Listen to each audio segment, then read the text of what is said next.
Sehingga saya coba cek ke lapangan, terus prosesnya seperti apa gitu, di mana peluang saya bisa masuk. Melihat bahwa bisnis ini profitabilitasnya bagus atau enggak, kita itu sehat atau enggak, terus habis itu kita itu kemampuan cash flow-nya gimana, itu dari situ gitu. Bahasa terminologi finansialnya sih belum masuk. Belum, gitu. ya. Jadi ya cukup ini juga ya, kompleks juga Mas ya. Jadi kalau kita mengelola keuangan itu tadi ya. Kalau gini Mike, kalau EBITDA itu kan kalau kita di site itu kan sebenarnya mengukur performa yang real yang ada di site, operasional. Dalam suatu mengelola bisnis itu finansial itu adalah paling utama.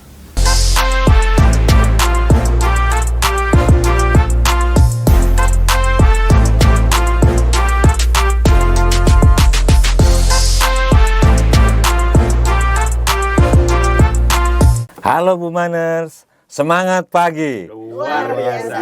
Capot Cakrawala Podcast. Ngobrol asik, dapat trik. Wah, baik, terima kasih. Wah, asik sekali nih. Sudah berkumpul pada sore hari ini ya. Ini ada di sebelah kanan saya ini ada pemain baru. Pemain baru yang dimana notabene itu beliau itu juga sudah pemain agak lama juga, baru hadir aja di kantor ini gitu ya, kantor baru. Ini adalah Pak Sugeng ya, Pak Sugeng di HSE, tepatnya di set Adaro Tutupan. Oke, dan yang di sebelah kanan lagi ada Mas Axel Valentino. Ya, ini dari set Latih ya. Beliau berkecimpung di dunia finance. Nah, di mana sore hari ini kita cenderung lebih banyak akan ngobrol tentang finansial ya, tentang finansial. Jadi finansial itu apa sih pentingnya buat kita secara individu, buat perusahaan, dan buat mengelola suatu bisnis gitu. Oke. Dan lebih detailnya saya akan kenalan terlebih dahulu ya. Karena yang dua tadi saya kenalkan, saya akan kenalan juga. Nama saya Eko Wijanto. Saya ditugaskan di set Adaro Tutupan. Ya, kalau kita bicara sebuah nama itu ada artinya pastinya ya. Kalau Eko itu satu, Wiji itu bibit, Anto itu ya cakep keren tidak sombong lah ya, bagus-bagus aja. Gitu ya guys ya. Oke, kita lanjutkan lagi. Aduh, untuk selanjutnya ini kawan saya ini, saya jadi terinspirasi ini. Ya kalau saya boleh bilang sih sebagai pelaku usaha yang saya sudah dengar juga udah lama itu, tapi saya juga penasaran ini. Ini seorang Pak Sugeng ya, seorang Pak Sugeng itu dia sudah memanfaatkan waktunya di waktu luang, di waktu cuti, bahkan saat beliau itu pulang kerja pun itu masih sempat mengelola, ya mengelola, mengecek subordinat yang di luar sana. Kalau saya sempat tanya, Pak Ugeng, untuk apa Pak Ugeng? Buat sangu ini pelatih. Sangu apa? Buat sangu nantinya. Oke, luar biasa. Nah, dan paling luar biasanya lagi, di Buma itu bahkan dibelajarin, disanguin itu kan. Itu untungnya kemana-mana. Untuk individu untung, ya, untuk kita belajar di luar juga untung, bahkan untuk masa depan pun juga untung. Karena kita dapat ilmu dari Buma. Jauh-jauh hari sudah didapatkan ilmunya. Gitu. Nah, yang pastinya, yang pertama ini dulu Pak Ugeng, saya mau mengulik terkait Mas Axel terlebih dahulu. Oh, monggo. Nah, setelah Mas Axel, Kirain langsung apa? oh, enggak. Karena Pak Ugeng udah pelaku usaha. Oh, nah, iya. pastinya kan ada detail runutan seperti apa saat melaksanakan bisnis, membuka bisnis, atau mungkin sih ini ya, sebagai pelaku bisnis. Tapi yang jelas kita di Buma sebagai pelaku bisnis utama kan itu. Tapi ya itu tadi, kita melakukan di Buma dengan baik, dengan maksimal, saya yakin di luarnya nantinya pasti akan lebih baik. Next, misalnya saat pensiun nanti. Ini ajang bekerja sekaligus belajar. Kurang apa coba? Ya. Gitu ya Mas ya? Oke. Dan saya yakin apa itu yang namanya DER, apa yang namanya RMO, wah macam-macam istilah-istilah. Kalau saya ketahuin itu ada istilahnya terminologi finansial. Terminologi ya. bukan terminologi tambang aja. Finansial itu juga ada terminologinya. Nah, jadi mohon sedikit dijelaskan ini ya Mas Axel ke kita-kita sama Bu Manners pada khususnya ya. Apa yang namanya finansial, terus kenapa harus finansial itu sangat penting dikulik ya. Terus endingnya itu apa? Kenapa kok finansial ini sangat penting banget? Nah, dan pastinya nantinya jawabannya sih sedikit banyak ada di sebelah kanan saya. Tapi sumbernya dari Mas Axel terlebih dahulu. Monggo, waktu dan tempat silakan Mas Axel. Makasih Pak Eko ya. Jadi memang kalau kita ngomongin finansial memang seru gitu ya. Dan makasih buat thank you for having me lah ya udah di sini.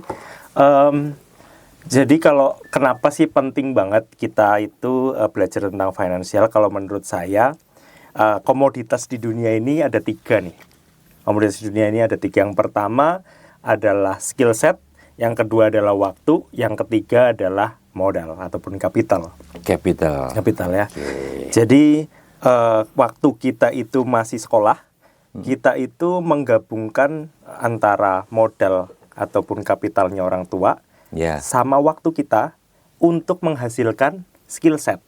Karena kita menimba ilmu kan, untuk menghasilkan skill set. Nah, terus habis itu waktu kita itu beranjak ke dalam pekerjaan, kita itu menggabungkan skill set kita sama waktu kita untuk menghasilkan kapital ataupun modal tadi. Nah, berarti kalau boleh saya simpulkan, skill set itu sangat penting. Ya. Ya kan? Makanya nanti kalau kita ketemu sama siswa-siswa ya kan, ketemu anak kita pas kita ingatkan tentang skill set ini kan itu sangat penting buat nantinya. Tapi yang ketiga, someday ataupun nanti ke depannya, kita itu pengennya gini, Pak. Kita itu menggabungkan skill set kita dengan modal kita untuk menghasilkan waktu. Maksudnya apa? Ya kayak tadi Pak Sugeng ataupun tadi yang di awal Pak Eko sampaikan, kita punya skillnya, kita punya modalnya, kita nggak ngapa-ngapain, kita bisa mau sambil rebahan lah, mau sambil apa, tapi kita tetap aja berpenghasilan. Artinya kita menggabungkan antara modal kita dengan skill set kita untuk menghasilkan waktu untuk kita gunakan sebebas-bebasnya, semerdeka-merdekaannya. Nah, jadi kalau menurut saya financial ini skill setnya itu penting untuk nantinya kita gabungkan ke modal kita yang udah kita kumpulin untuk menghasilkan waktu di masa depan buat kita. Oke, siap. Makasih Mas Axel. Nah, skill set ini sangat penting sekali nih. Di mana notabene kita semua itu pastinya juga punya junior ya, juga punya putra putri, dan ini sangat penting sekali untuk diberikan pemahaman hal tersebut ya, khususnya pada Bu Manners yang ada di luar sana gitu kan. Oke.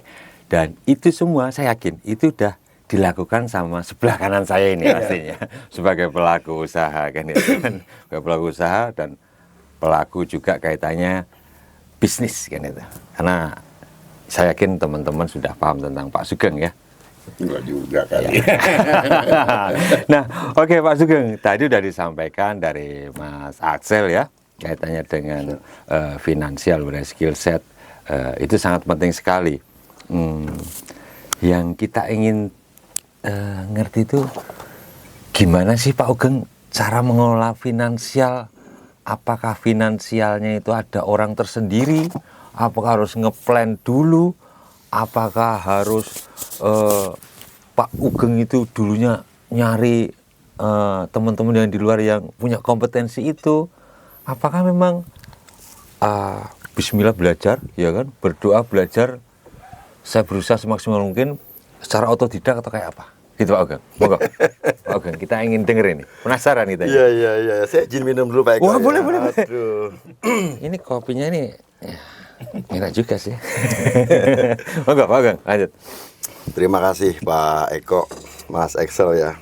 Tadi sudah memberikan gambaran tentang pengelolaan finansial di dalam pelaku usaha gitu. Ya. Namun sebenarnya ya bisnis, bukan bisnis juga kalau yang sudah saya jalani sekarang itu Pak Eko. Oh, terus? Artinya? Em, berawal saya tuh melihat peluang di daerah saya, ya Oh, di siap, Tanjung Tabalong gitu, melihat peluang gitu ya. Oke. Ini sebelum berbicara pengelolaan finansialnya gitu Ya, ya. oke, siap. Ketika peluang itu ada, orang bisa, kenapa saya tidak bisa? Ini Ya, yang luar biasa ini. yang nempel di saya itu kan prinsipnya Buma bisa, Harus bisa, pasti bisa. Iya kan? Gitu. Kembali konteksnya ke Sugeng. Iya. Sugeng bisa, harus bisa, pasti bisa. Oke, luar biasa. Gitu ya. Nah, bagaimana saya bisa meraih yang saat ini gitu ya. Ya dibilang bisnis bahasa kerennya kali Ya. ya. Kalau saya bilang peluang itu ada, berawal dari ya di daerah Tabalong itu kebetulan tahun 2017 lah ya. Itu belum pandemi. Saya melihat kok traffic di area saya ini cukup padat, padat gitu. Ada apa ini gitu ya. Oh, di sana ada pabrik gitu ya. PT Kons gitu ya. Di mana dia juga butuh pasokan material gitu ya, Mas Excel ya. Sehingga saya coba cek ke lapangan. Terus prosesnya seperti apa gitu. Di mana peluang saya bisa masuk. Oke. Ya. Siapa sih relasi yang harus saya gaet? Oke. Saya berpikirnya seperti itu. Iya. Ketemulah relasi saya gitu ya. Jadi berawal dari peluang terlebih dahulu. Peluang terlebih dahulu. Aku bisa nggak? Nah, saya bisa nggak masuk dalam bagian usaha kamu? Berhubung tadi sudah ada Sugeng bisa, harus bisa, Pasti bisa. Jadi langsung masuk. gitu. Masuk saya. Oke. Nah, Pak Ugeng, setelah masuk ke ranah situ, pastinya itu kan butuh modal, terus butuh suatu teams kecil untuk mengakomodir operasional. Yes. Terus butuh juga pembukuan. Ya. Nah, itu memulainya kayak apa tuh, Pak Ugeng?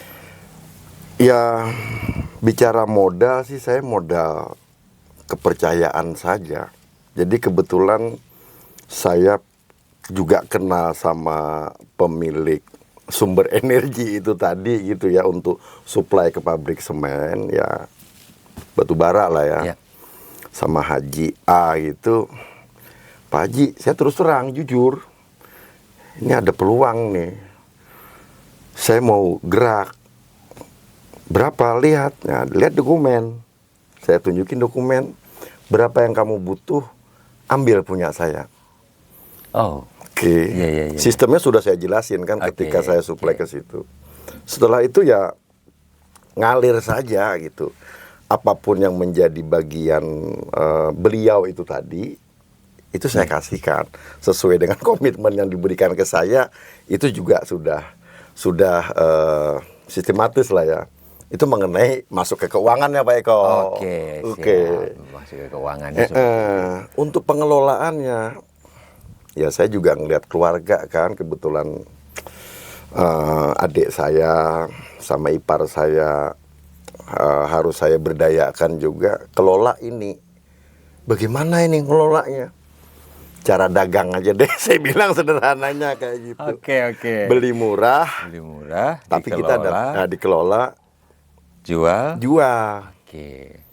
Ya. Mungkin waktu itu sudah kenal kata margin itu belum, Pak? Kata margin itu saya belum terlalu berani masuk kalau ngomong margin. Belum terlalu berani masuk karena masih fase pertama, saya pikir. Siap. Tahun pertama, Pak Aksel. Fase pertama, Pak Eko. Pandemi, masalah itu juga jadi masalah. Ya, sempat masalah. Start gitu ya. Iya. Oke. Namun ya alhamdulillah seiring pengelolaan dana tadi juga bisa saya kontrol, dan saya bisa membangun infrastruktur, saya buka lagi washing. Oh, siap. Ya, tadinya yang saya bilang di awal tadi itu saya cuman beli kupon nota ya. Karena kalau pemilik armada itu tadi nunggu invoice, Ya. dia nunggu 14 hari itu baru cair kan. Sedangkan saya ada cadangan peti di rumah itu yang cukup lah ya, sekitar 135 unit setiap hari yang saya harus keluarkan itu. Wah, luar biasa. 135 unit. Oke. Stop sampai sini dulu, Pak. Siap. Saya penasaran dengan Mas Axel ini. Siapa tahu nanti inline dengan yang dari Pak Sugeng. Nah, ini yang saya ingin tanyakan ke Mas Axel itu laporan keuangan itu seperti apa? Yang pertama ya, laporan keuangan itu kayak apa sih? Dan apa aja komponennya? Nah, itu laporan keuangan saat di ending. Nah, yang pastinya yang harus berjalan sustain adalah cash flow-nya itu gimana? Untuk mengelola itu ada teknis yang seperti apa? Gitu, Mas. Siap. Oke. Iya, kalau pada prinsipnya laporan keuangan itu ada 5, Pak Eko. Ada 5 sebenarnya. Tapi yang perlu wajib kita catat ya, namanya aja keuangan kan pasti konteksnya pencatatan, pengelolaan gitu kan. Cuma ada 3. Satu adalah laporan laba rugi. Laba rugi. Ya, ini berarti kan ngomonginnya pendapatan sama biaya. Biaya. Ya kan? Nah ya seperti yang kita decide itu selalu setiap weekly, setiap monthly kita omongin apa namanya, ada EBITDA lah ya gitu lah ya. Ada revenue, ada cost gitu kan. Nah itu satu untuk laporan laba rugi. Terus yang kedua ada namanya balance sheet atau neraca. Nah ini tuh tentang bagaimana kita itu diukur kesehatannya. Kalau yang tadi laba rugi itu kita itu diukur kita itu untung apa enggak. Untung atau enggak? Tapi kalau yang kedua neraca ini sehat apa enggak. Jangan-jangan kita itu berbisnis ataupun kita sendiri, kita itu hidupnya itu dari misalnya hutang, misalnya gitu ya. Betul. Misalnya hutang. Nah itu komponen di neraca itu cuma ada aset kita berapa, modal kita berapa, sama hutang kita berapa. Oke. Ya, jadi neraca. Yang ketiga ada di cash flow ataupun uang keluar yang real sama uang masuk yang real itu berapa. Nah, tiga komponen ini sih yang wajib setiap pebisnis gitu, baik yang menurut saya ya, baik yang kecil maupun sampai besar pasti akan menganalisa ataupun melihat bahwa bisnis ini profitabilitasnya bagus atau enggak, kita itu sehat atau enggak, terus habis itu kita itu kemampuan cash flow-nya gimana itu dari situ gitu. Cuman memang namanya laporan ini sebagai alat bantu kita selaku entrepreneur untuk memutuskan sesuatu gitu. Bukan segalanya, tapi sebagai alat bantu kita untuk memutuskan sesuatu hal. Nah, gitu sih. Oke, siap. Makasih Mas Axel ya. Jadi mungkin kalau diejawantakan ya, diterjemahkan ya kan, dibuka itu. Mungkin saya yakin sih di tempat Pak Sugeng udah dilaksanakan, akan tapi istilahnya yang belum istilah masuk ke standar ya. Bahasa terminologi finansialnya sih belum masuk. Belum, gitu.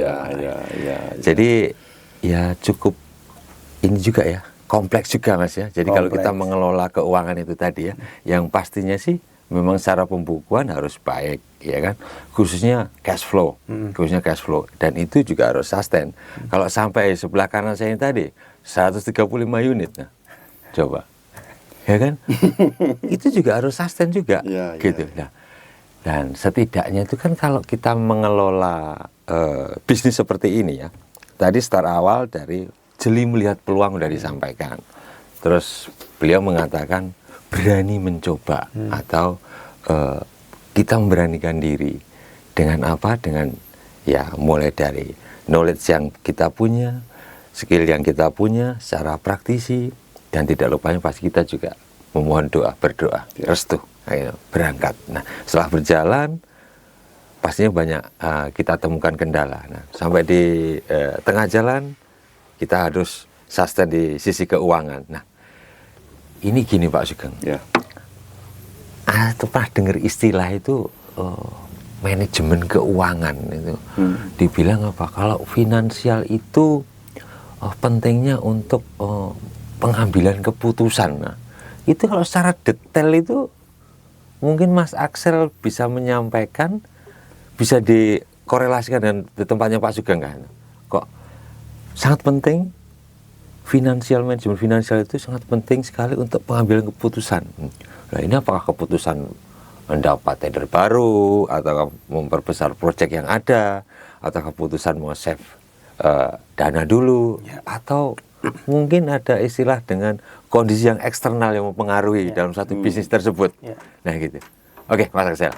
Ya, memang seperti yang tadi kita bahas, sebenarnya namanya manajemen keuangan ataupun laporan keuangan adalah alat bantu ya Pak Sugeng, alat bantu untuk seorang owner gitu untuk bisa memutuskan suatu kebijakan ataupun keputusan untuk sustainability daripada perusahaan. Gitu kan. Nah, kalau misalnya kita korelasikan dengan bisnis mungkin ya dengan Pak Sugeng, misalnya gini. Katakanlah Pak Sugeng dengan tadi 135 unit, Pak Sugeng itu harus ngambil modal dari bank ataupun mengambil modal dari manapun gitu ya, yang dimana dia itu berbunga gitu kan. Nah, di tengah-tengah itu Pak Sugeng dengan bisnis yang baik, gitu, pengelolaan yang baik, ternyata cash flow-nya Pak Sugeng itu digerogoti sama bunganya, gitu kan. Kalau kita itu tidak hanya berfokus kepada operasi, gitu kan, kita nggak kerasa nih bahwa uang kita ini digerogoti sama bunga. Sama bunga bank. Iya, sama bunga bank, kita nggak kerasa, gitu kan. Apalagi di era sekarang suku bunga yang tinggi, gitu ya. Ya walaupun hari ini The Fed nurunin suku bunga. Di era sekarang suku bunga tinggi, ternyata cash flow kita digerogoti sama bank. Nah, terus habis itu Pak Sugeng cek nih laporan keuangannya. Wow, cicilanku udah ngelebihi batas ambang ya. Ternyata dari misalnya katakanlah cicilannya 5 juta, nah 4 juta sendiri buat bunga, 1 juta sendiri buat pokok gitu kan. Nah, sehingga Pak Sugeng bisa memutuskan nih bahwa oke, dengan adanya nanti revenue yang masuk, aku mau fokus dulu untuk ngebom utang yang cukup banyak, aku bom dulu nih setengahnya misalnya ataupun apa. Nah, itu sebagai dikorelasikan sebagai pengambilan keputusan yang seperti itu gitu. Oke, siap, makasih Mas Axel. Berarti sangat penting sekali ya untuk pengambilan keputusan kaitannya dengan kesehatan finansial. Itu tadi kan, kesehatan finansial dalam suatu ruang lingkup perusahaan. Nah, ini yang menarik lagi, seperti apa itu mengelolanya Pak Sugeng? Kalau saya boleh bilang tuh, cara membuat anggarannya itu bagaimana, terus memonitornya atau memantaunya itu kayak apa? Karena ini kan penting banget ini untuk kesehatan keuangan. Jadi kan pastinya ada cara membuat anggarannya dulu, terus nanti setelah itu berjalan dipantau kan gitu. Itu gimana tuh Pak Sugeng? Di proses ini cara membuat anggaran itu kan di awal 3 trip lah. Karena bisnis yang saya lakoni bersama keluarga saya itu kan saya itu beli kupon ceritanya gitu ya. Dari 135 dengan kapasitas rata-rata 10 ton lah kalau roda 6 gitu Mas. Karena siklusnya kan muter itu. Muter kalau dia ngambil dari pit berapa unit gitu ya. Kalau bisa di average-kan per day itu, waduh, jadi enggak, karena berputar terus berputar kan. Bahasa kami itu tumpah bayar. Tumpah bayar gitu tumpah bayar per day-nya itu ya nggak kurang deh dari 200 gitu lah ya. Lumayan lah. Siap. Dari sekian lah ya. Pastinya untuk menutupi operasi dalam 1 hari itu terpenuhi. Yang penting admin saya itu dia fokus saja jagain di timbangan situ lah. Untuk memastikannya tuh di situ dulu. Jangan juga nanti kecolongan saya di situ. Oke Pak Sugeng. Jadi anggarannya sudah disiapkan, Terus cara mengelolanya itu tadi juga dipastikan ada PIC tertentu yang berkompetensi di situ pastinya kan gitu ya. Oke. Nah, ini yang paling menarik ini. Ini yang paling menarik. Kawan kita ini ya kan, Pak Sugeng ini itu tidak cukup satu bidang saja yang dia lakoni atau dia tekuni sebagai pelaku ya, pelaku usaha. Akhir-akhir ini saya dengar itu ada 2 lagi itu yang dibuka. Satu car wash ya kan, yang kedua juga ada rumah makannya, include dengan kafe. Dan kafe itu bahkan sudah digunakan sama teman-teman. Bahkan kompetitor yang lain pun, kompetitor kita pun itu kompetitor Buma itu bahkan nongkrongnya di tempat Pak Sugeng. Nongkrongnya di tempat Pak Sugeng kan itu kan. Jadi Pak Sugeng sebagai mata-mata. Jadi sumber informasi juga. Pastinya seperti itu ya. Nah, itu. Nah, tadi kalau Pak Sugeng menyampaikan ada peluang ya kan. Tapi kalau saya kok penasaran ya.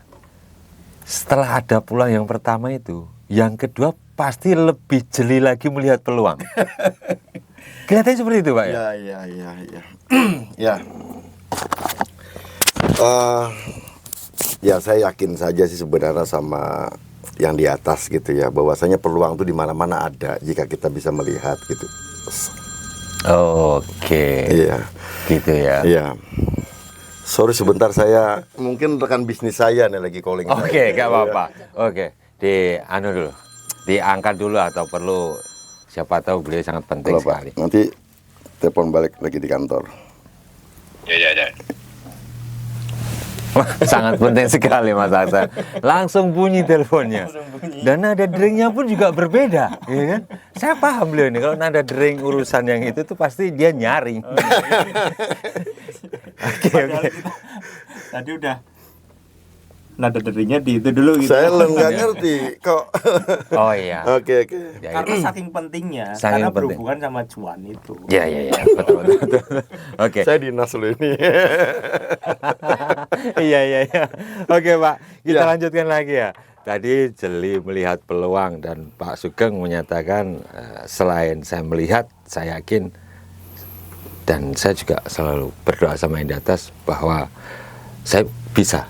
Orang lain bisa, kenapa saya tidak bisa? Ya. Ya, pastinya seperti itu ya. Itu yang pertama, jeli melihat peluang. Nah, sedikit masuk ke dalam lagi, cara menganalisa, Pak Sugeng. Cara menganalisa itu harus saya ambil, itu harus saya coba. Proyek ini harus saya kelola. Itu kliknya tuh di mana tuh? Ngambilnya tuh Kliknya di mana? apakah ini revenue-nya nanti sekian? Apakah dihitung juga dari faktor sosial dari rekan-rekan area sekitar? Terus dipertimbangkan juga dari urusan eksternal pada khususnya? Ataukah cukup pertimbangan dari internal aja? Oh. Gitu Pak Sugeng.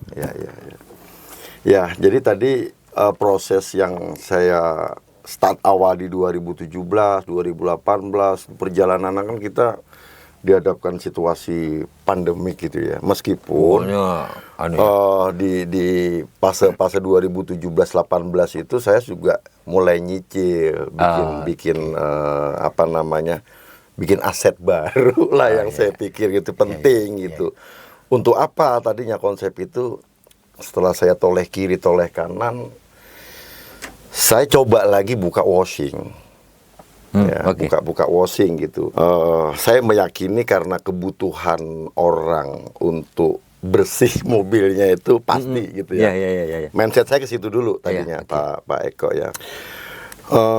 Selesailah infrastruktur yang saya bikin washing itu tadi di 2019 pas pandeminya tuh Pak Eko ya. Saya membuat target pertama saya buka tuh ya, berapa unit per hari ini yang harus masuk. Dengan isu sosialnya itu ya saya berdayakan masyarakat sekitar masyarakat sekitar untuk mau kerja di situ. Iya. Itu ada sekitar pertama itu 8 orang lah dengan memulai 3 base itu Pak Eko. 3 base. Ternyata target itu nggak dapat. Oh iya, karena isu pandemi dan lain sebagainya. Media apa sih yang saya bisa coba lakukan gitu Pak Eko ya? Dengan cara apa lagi? Iya, gitu. media sosial. Media sosial. Saya bisa bikin posting video dan lain-lain, ponakan, kamu bikin ini, bikinkan Om, saya bilang kayak gitu. Oke. Untuk apa Om? Udahlah, kita kasih tahu bahwa kita punya tempat juga untuk nyuci, nggak ada virusnya. Ya, Saya bilang kayak ya. gitu. Promosinya ya yang aneh-aneh lah, saya bilang kayak gitu. Ya, dibuat Healthy yang car lebih wash menarik. lah ya. Iya, Healthy Car Wash. Healthy car wash. Ya, ya, alhamdulillah saya nggak cukup sampai di situ lagi nih. Masih berkembang lagi. Ya karena di dalam infrastruktur saya tuh kan ada semacam kayak ruko lagi kan. Ini satu barak ini kalau saya bikin jualan apa namanya aksesoris mobil, bukan kebutuhan primer juga kali ya gitu ya. Dan pasarnya mungkin nggak di situ kali, Pak. Mau saya jadikan apa namanya, Pak Eko tahu kan di dalam gudang koleksi saya itu Pak Eko. Iya. Ini mau saya parkir di sini aja deh, motor-motor mobil klasik tuh Pak Axel. Mau saya pajang di sini saja. Tapi kok masih bertolak belakang ini dengan apa yang menjadi ekspektasi saya di apa namanya dunia usaha gitu Pak Axel. Coba deh beli mesin ya yang harganya relatif terjangkau untuk saya gitu. Orang tadinya orang nyuci gratis 1 gelas kopi gitu kan, untuk menarik pelanggan yang nyuci dulu nih ya kan. Gitu sih Pak Eko memulainya itu. Terus sampai berarti setelah memulai itu tadi nyuci gratis 1 gelas kopi, akhirnya kafenya dibuka juga. iya, Ini tuh dengan rumah makan ya. rumah makan. Jadi sambil nyuci, sambil ngopi, sambil makan. makan. Nah, itu jeli melihat peluang, ya kan. Analisanya, kalau saya bilang ya cukup. Mungkin kalau di persentasenya, kalau saya boleh bilang, Pak ya. Iya Pak. 10% jeli melihat peluang, 20% analisa, 70% pelaksanaan, implementasi. Implementasi. Gitu ya Pak Uge ya. Karena tadi ada juga sempat bertanya, kebanyakan menganalisa, akhirnya jalan-jalan. Pak, nggak Ya. jalan-jalan. Nah, Saya nggak bisa yang begitu. iya sepakat. Artinya Pak, mungkin ada juga yang perlu analisa lebih detail, itu mungkin kaitannya dengan skop yang lebih besar lagi ya. Mungkin kalau kayak di seperti itu mungkin analisanya tidak seberapa detail. Dan itu juga ada, kalau saya yakin sih ada metode-metode tertentu kan gitu ya. Oke. Nah, tadi sudah disampaikan sama Pak Sugeng, Pak Axel ya, itu mengelola karyawannya, dampak sosialnya seperti apa, ya kan. Terus ini nanti itu gimana caranya untuk menjual produk, ya kan. Kalau tadi kan beliau menjual produknya, wah, memanfaatkan Media sosial. ya kan gitu. Promo-promo cantik. Promo-promo cantik, ya kan. Nyuci satu, gratis 1 gelas kopi, ya kan. Yang bawa mobil 2 orang ya tetap 2 gelas kopi, gitu ya Pak Geng ya. Oke. Nah, sampai sekarang alhamdulillah sustain ya. Beliau sendiri juga masih enjoy melaksanakan itu. Dan yang agak sedikit ini saya pribadi kayak kepingin lah ya Pak ya, kepingin. Kok seperti kayak nggak ada capeknya. Dan Pak Agus itu juga masih aktif. Pagi-pagi udah ke lapangan, udah muter, udah apa. Nah, apakah ada sejenis kayak dorongan batin tersendiri atau sindrom dengan saya sebagai pelaku bisnis ini mempengaruhi secara psikis itu semangat kerja saya yang di Buma membesarkan saya khususnya Pak Sugeng itu lebih strong lagi, itu gimana tuh Pak? Karena saya juga oke-oke aja, artinya ya pagi ya kita bareng di AI acara bareng. Nah, itu cara membaginya. Terus apakah ada saling keterkaitan atau gimana Pak? Oke. Ya tentu tadinya saya juga banyak belajar juga dari Buma gitu ya, tentang mengelola orang gitu. Di sini ya saya harus buat organisasinya juga di situ. Iya. Supaya saya juga fokus, saya inti di perusahaan itu nggak terganggu.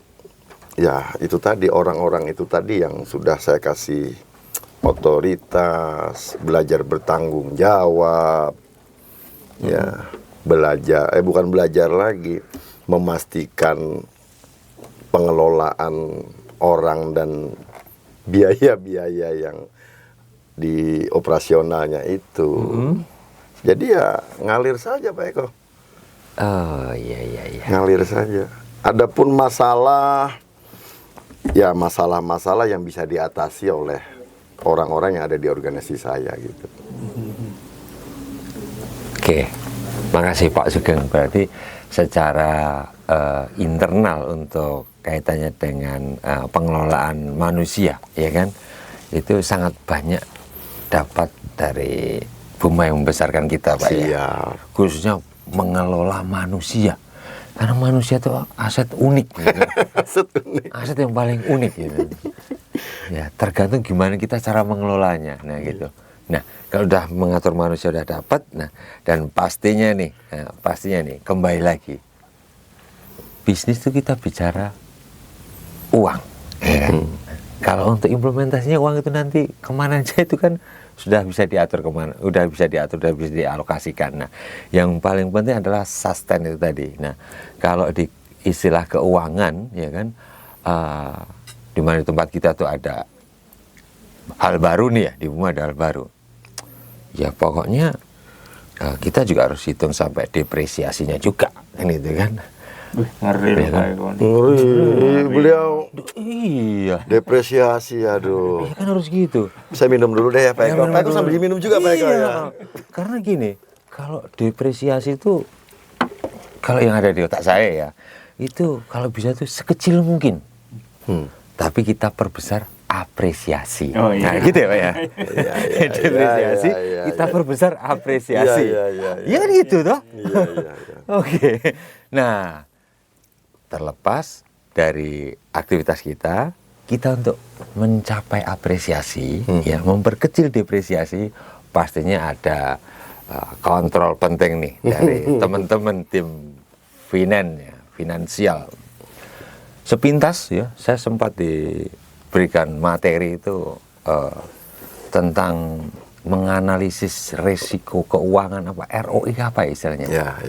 Nah, itu Mas Aksel. Jadi seperti apa ya ini kok dianalisa resikonya keuangan ini supaya tetap sustain, dan kalau kita bicara depresiasi itu juga itu sangat penting banget, ya kan? Jadi jangan sampai itu tadi kayak yang pertama tadi disampaikan, jangan sampai jalan sustain tapi itu dibayar dengan hutang. Akhirnya apa? Seiring berjalannya waktu itu kita malah kekurangan modal. Gitu Mas Aksel, minta tolong untuk disampaikan khususnya kepada Bumaners itu juga lebih paham nih. Penting sekali mengelola finansial itu. Itu mulai dari kecil diberikan, insya Allah saat besar nanti saya yakin sih akan lebih baik ke depannya. Oke Mas. Kita gantian ininya Pak Geng ya. Oh, apa-apa. Oke. Iya Pak Eko. Jadi kalau kita ngomongin tentang rasio keuangan, risiko keuangan gitu ya, yang paling penting satu ya, itu kan sebenarnya adalah output yang bisa kita baca untuk pengambilan keputusan. Tapi yang paling penting adalah bagaimana kita mencatatnya dulu gitu kan, inputnya dulu kan. Berarti Inputnya accountingnya dulu. ya kan. Nah, setelah kita bisa mencatatnya, mengelompokkannya ke dalam bagian-bagian yang disebut, misalnya katakanlah mana yang dikatakan aset, mana yang dikatakan tentang utang, mana yang dikatakan aset lancar, ataupun utang lancar, ataupun utang jangka panjang, ataupun modal. Nah, itu baru kita bisa bunyi tuh, merasiokan beberapa yang tadi Pak Eko bilang, ada rasio likuiditas, itu mengukur seberapa kuat ataupun seberapa liquid ataupun seberapa cair lah ya, kita punya aset gitu kan. Terus habis itu ada tadi disebutkan debt to equity ratio gitu kan, seberapa modal kita dibandingkan dengan hutang gitu. Nah, itu sebenarnya belum bisa bunyi ataupun kita belum bisa menganalisa kalau misalnya kita itu secara pengelompokannya itu belum bisa pas gitu ya untuk pengelompokan per masing-masing account. Nah, tapi yang mau aku sampaikan juga di sini, kita kan nggak ngomongin tentang perusahaan bisnis. Nah, kita ini juga harus memikirkan keuangan kita pribadi gitu kan ya. Benar. Kita juga harus memikirkan keuangan pribadi karena kita semua kan di sini kan karyawan ya. Nah, ini juga harus dicatat tuh. Kita pendapatannya berapa, kita biayanya, pengeluarannya berapa gitu kan. Sehingga tadi marginnya tinggal berapa. Nah, setelah marginnya tinggal berapa itu, kita bisa sisanya itu ataupun alokasinya bisa kita lakukan investasi. Nah, itu yang sebenarnya di background tadi aku ceritakan bagaimana kita itu menggabungkan antara skill set kita dengan modal ataupun yang tadi margin selisih itu kita gabungkan untuk membeli waktu. Nah, karena ketika kita itu bisa membeli waktu, maka kita tidak lagi bergantung dengan uang. Menarik nih, membeli waktu. Membeli waktu. Membeli waktu. Nah, yang hal baru yang perlu diketahui oleh teman-teman Bumanus pada khususnya. Ada EBITDA dan ada EBIT. Itu dua itu apa maksudnya? Gimana cara mengelolanya? Dan apa yang harus dihindari? Nah, itu teman-teman harus paham itu. Oh, Kadang ada istilah baru. Oh, sekarang ada EBIT ya? Oh ya, EBIT itu apa? EBIT itu ini loh bro, depresiasi. Itu tak, ya kan? Tapi nggak tahu maksudnya depresiasi apa itu gitu loh. Nah, itu kan hal tersebut itu kan hal baru dan itu juga menjadi bagian fokus kita juga sebagai manusia Buma. Nah, setidaknya teman-teman semua itu harus paham. Oke. Apa itu Mas disampaikan? Kalau gini, Mike, kalau EBITDA itu kan kalau kita di site itu kan sebenarnya mengukur performa yang real yang ada di site, operasional. Benar-benar antara pendapatan kita dengan cost yang kita keluarkan. Gitu kan. Hanya itu. Ibaratnya itu murni seberapa efisien, seberapa efektif kita menjalankan site kita gitu kan. Itu EBITDA. Tapi kalau udah ke ranah EBIT, itu kita itu mengukur seberapa aset-aset yang kita punya untuk bisa diutilisasi dengan baik karena depresiasi menjadi pengurang gitu kan. Setiap aset ataupun setiap unit kita itu misalnya katakanlah kita beli unit seharga misalnya kan 8 miliar. Misalnya ya kan.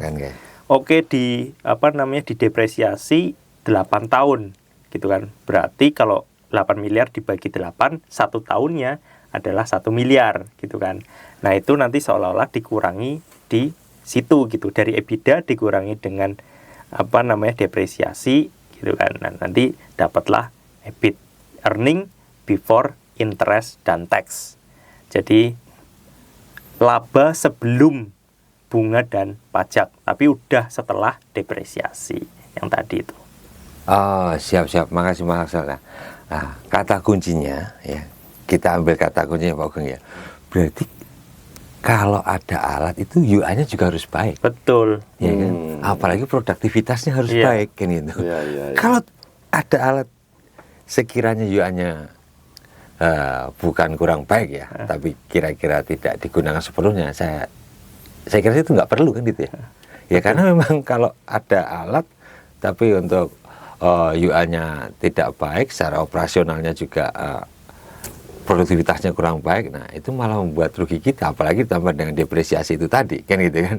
Nah, oke, berarti fokus kita di finansial itu, kalau saya boleh bilang itu, kita harus pandai-pandai memaksimalkan aset kita, mengoptimalkan aset kita. Oke, jadi mengoptimalkan aset, berarti aset kita tuh harus mengenerate revenue kita dengan baik. Nah, berarti aset kita ini Pak Sugeng, berarti apa yang kita punya harus mengenerate ya kan revenue kita. Ya karena kalau UA-nya rendah, wah gimana nih mau menghasilkan produktivitas yang baik kalau operasionalnya pun kurang baik. Gitu. Oke. Dari hal itu tadi ya, yang paling menarik itu kalau kita bicara itu materi dari Mas Axel tadi itu saya yakin sih include-nya ke ranahnya Pak Sugeng ya. Cuman beda bahasa Pak. Beda bahasa. Kalau bahasanya Mas Axel itu tadi itu bahasa terminologi finansial, nah, mungkin kalau bahasanya Pak Sugeng karindangan. Karindangan. Bahasa karindangan gitu ya. Oke. Nah, ini dari saya, kalau saya boleh ambil kesimpulan nih ya, ambil kesimpulan tuh dalam suatu mengelola bisnis ya, dalam suatu mengelola bisnis itu finansial itu adalah paling utama. Jadi gue bilang tuh prioritas tuh nomor 1. Karena kenapa? Kalau kita bicara finansial, di situ semua ada. Nah, dan operasional itu akan berjalan jika finansial itu baik, ya kan? Ya artinya apa? Alat punya umur, ya kan? Belum kita bicara perbaikan, belum kita bicara hal-hal yang lain, belum lagi apalagi khususnya dengan pajak apa segala. Nah, kalau secara finansialnya itu tidak sehat, ya, kalau secara finansial itu tidak sehat, kalau saya boleh bilang sih, ini apa? Harus dilakukan perbaikan yang signifikan juga supaya itu nanti menjadi lebih baik juga kan. Nah, Cuman ada satu hal nih kayaknya, kalau saya mengikuti Mas Axel tadi memberikan pencerahan gitu ya Mas Eko ya, Pak Eko ya. Ada hal yang perlu kita kulik-kulik lagi nih. Sepertinya dorong deh perihal investasi ini bagaimana Pak Eko untuk beliau ini tuh. nah kalau kita bicara investasi, saya yakin sih Mas Axel untuk bicara investasi mungkin bahkan dia udah ada rencana ekspansi. Ya siapa tahu Bu Mas sudah ekspansi nih, ada ide, ada dari Mas Axel kita harus ekspansi ke sana, kita nggak tahu. Nah, dan itu menjadi suatu investasi kan gitu kan. Nah kalau dari Mas Axel seperti apa ini? Ayo bongkar. Nah, kalau investasi ini hal yang menarik ya, Ya, buat kita gitu ya. Karena uang kita itu dipaksa untuk bekerja, bukan kitanya yang dipaksa untuk kerja. Kita kan selama ini kan kita yang kerja nih. Iya. Ya kan, kalau uang kita itu di bank, maka kita yang terus kerja, uang kita nganggur. Nah, kalau uang kita itu diinvestasikan, uang yang suruh kerja. Uang yang kerja. Uang yang suruh kerja kan, sehingga kita bisa nganggur. Iya. Itulah yang aku maksud membeli waktu nanti. Oh. Nah, jadi kalau kita ngomongin investasi, memang setiap orang punya profil resiko masing-masing. Ya. Pak Sugeng, Pak Eko gitu ya. Kalau misalnya Pak Eko nggak suka hal yang sangat hal yang resikonya tinggi, misalnya Pak Eko mungkin bisa lebih memilih katakanlah emas, katakanlah reksadana pasar uang misalnya, ataupun tanah. Misalnya gitu ya, yang tradisional way. Terus Pak Sugeng nih yang sebenarnya profil resikonya lebih agresif. Pak Sugeng udah kelihatan profil resikonya agresif dengan apa? Ya. Ceritanya beliau tadi, beliau itu berinvestasi di bisnis gitu kan. Di bisnis sektor real. Ya. Kalau yang sektor keuangan itu ada beberapa instrumen. Satu adalah saham. Yang kedua bisa jadi sekarang ini yang lagi mungkin aset kelas baru itu cryptocurrency. Gitu kan? Cryptocurrency. Nah, jadi tergantung personalisasi finansial kita ataupun profil resiko kita lebih condong kemana. Karena kalau misalnya katakanlah Pak Eko yang lebih konservatif, hati-hati, terus habis itu terjunnya ke cryptocurrency, nggak bisa tidur beliau. Misalnya gitu kan. Panas dalam, ya kan? Dalam pastinya. Saya minum dulu biar nggak panas ya. Panas dalam. Tapi kalau Pak Sugeng yang agresif profil resikonya, terus habis itu dia beliin ke deposito misalnya ya, yang rendah resiko. Ya. Uangku nih kapan numbuhnya nih? Kapan numbuhnya? Itu kan misalnya, karena returnnya sekitar 3-4% per tahunnya. Jadi itu preferensi masing-masing gitu ya. Cuman yang mau saya tekankan adalah ya bagaimana kita selaku karyawan kita bisa menyisihkan sebagian uang kita supaya uang kita itu bisa kerja untuk kita. Kena nih Pak Eko. Masuk ya? Masuk. Oke. Berarti investasi. Oke. Nah, ini tadi kita cukup menarik ya. Iya. Nggak terasa kita ini. Loh, Berapa lama kita sudah? Luar biasa. Oke, kita bicara finansial ya. Tadi kita udah bicara finansial, mulai dari pentingnya finansial, terus kita juga ada fokus di finansial, terus kita juga perlu seberapa sih pentingnya kesehatan finansial. Nah, itu yang paling utama. Tadi juga udah disampaikan. Dan sebagai pelaku usaha kayak Pak Sugeng tadi juga udah melaksanakan, kan gitu ya, melaksanakan. Jadi buat teman-teman semuanya ya, Bumaners pada khususnya ya, finansial itu seolah-olah seperti horor kali ya. Iya, kalau udah Menyeramkan ya. menyeramkan, angka-angka. Ada cerita di balik angka, ada gitu. cerita di balik Ada angka. cerita di balik angka. Iya, benar. Tapi tambah ke sini itu hal penting itu. Hal penting. Ada angka di dalam angka ya kan. Ada angka di dalam angka, nanti baru bisa bikin cerita. Apa yang kita ceritakan kalau angka kita nggak bagus kan itu kan? Nah, ya kita harus berpikir lebih positif lagi kan Ya, gitu kan. siap. Jadi buat teman-teman semuanya ya, Bumaners pada khususnya ya, tadi udah disampaikan sama Mas Axel, sebagai kalau saya bilang Mas Axel itu bukan ini ya, kayak seperti ahli ekonomi. Ahli ekonominya Buma lah ya. Karena luas sekali menyampaikan apa itu detail-detail tentang manajemen keuangan. Dan tadi sebenarnya itu inline saja dengan yang disampaikan Pak Sugeng. Sangat inline. Pak Sugeng itu teknisnya, ya, Mas Axel itu menyampaikan caranya gitu, secara lebih global gitu kan. Beliau eksekusi. Ya, eksekutor. Eksekutor. Mungkin bahasanya jadikan satu, Iya, Pak. iya, Jadi iya. pakai Sebelum terminologi dilubangi. ya, finansial kan gitu ya. Oke, saya kira cukup ya. Kalau kita bicara finansial pada sore hari ini. Dan sebelah kanan saya, makasih ya Pak Sugeng pada Terima kasih. khususnya. Terima kasih Pak Eko. Mas Terima Axel. kasih. Terima Luar kasih, biasa. Mas. Luar biasa. Dan salam terakhir buat teman-teman pada Bumaners pada khususnya. Itu kita bicara finansial, kita closing pada sore hari ini. Capot Cakrawala Podcast, ngobrol asik dapat trik. Thank you. Waktu itu pas booming-boomingnya banget Mobile Legend. bukan Taunya itu. startup Oh. awal-awal yang kayak masih booming Mobile banget lah. Jadi aku tadi memulai karir berarti umur 5 lah. 5 Ya tahun. kan? Lah Ya. sama. Aku ya 6 tahun lah. Ah, beda 6 dikit tahun ya. udah ke Buma aku.